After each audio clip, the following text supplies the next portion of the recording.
Hello for today's video, magluluto ako ng pork menudo guys. Kay request ng aking tatay kagabi guys. Sabi pa niya sa akin, lutuan mo nga ako ng pork menudo heart. Alam mo ba yun heart? Sabi ko, try ko. Siyempre yun guys. Alam na natin kung saan tayo hugot ng lakas. Siyempre, YouTube is the key. Ayan, ginigisa ko na pala itong mga guys, patatas sa carrots guys, kailangan kong gisahin. Wow! Hanggat magiging brownie na siya. Ayan na guys.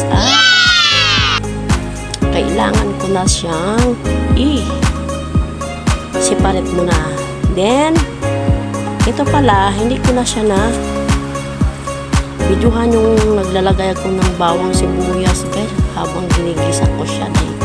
May bumili kasi siyempre alam mo naman tayo ay videographer saka photographer, diba? Kaya mag-video, kaya sariling sikap. At nalagyan ko na pala to ng soy sauce guys. Tapos nalagay na ako ng tubig ngayon. Ayan. Yummy! At mikos-mikos muna natin para mahalo na. Tapos takpan. Pag kumulo, lagyan na natin ng more cubes. Ayan, para masarap. Pampalasa lang siya guys. Tapos raisins. Kung gusto nyo ng medyo matamis-tamis, ayan, raisins lang. Wow! Saka dahon ng laurel.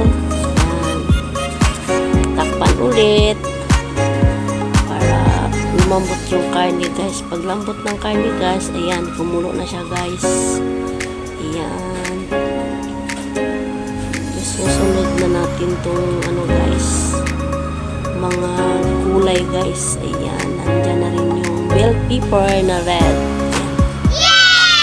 Mikos-mikos natin para ma-absorb lahat yung niya, sauce sa gulay. Iwan ko ba kung bakit ito na naman ang gusto ng tatay ko ngayon. Para daw sabi niya pala kagabi, para maiba na naman daw. Nagsawa na yata sa gulay na niluluto lagi guys. Ayan, ready to serve na guys. Takpan muna natin for after 3 minutes lang para lumambot ang gulay guys. Ayan, ready to serve na to guys. Wow! Malambot na siya guys. Ready to eat. Tara. Thank you for watching guys. Ito na yung ulam namin ngayon sa tanghalian. Ayan. So yummy. Ayan na. Na-serve ko na sa plato guys. Yummy! Ayan. Thank you for watching again. Please like and share. Thank you. Ayan. Lunch time. Tada!